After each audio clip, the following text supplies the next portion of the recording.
दरम्यान ही तर महा कन्फ्यूज आघाडी आहे। एकनाथ शिंदेंनी आता मवियावरती टीका केलेली आहे। ही तर आघाडीची नौटंकी असल्याचं सुद्धा एकनाथ शिंदे म्हणतात।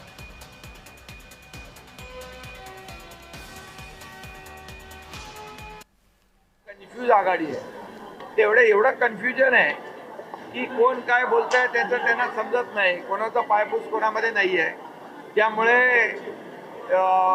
ही महा कन्फ्यूज आघाडी एकत्र आलेली आहे आणि राज्य सरकार ज्या पद्धतीने आज काम करत आहे, शेतकऱ्यांना जी काही भरीव मदत दिली त्यामुळे देखील त्यांच्या पायाखालची वाळू सरकलेली आहे। आज महाविकास आघाडीचे सगळे नेते निवडणूक आयोगाच्या अधिकाऱ्यांना भेटायला गेलेत। हा फक्त एक पॉलिटिकल इव्हेंट आहे। महाविकास आघाडीच्या नेत्यांच्याकडे ना आता कुठले मुद्दे राहिले, ना आता त्यांच्या पाठीमागे कार्यकर्ते राहिले आणि त्यामुळे कुठेतरी आपल्या पक्षाचं अस्तित्व दाखवून देण्यासाठी असे राजकीय इव्हेंट करण्याशिवाय त्यांना दुसरा कोणताही पर्याय उरलेला नाहीये।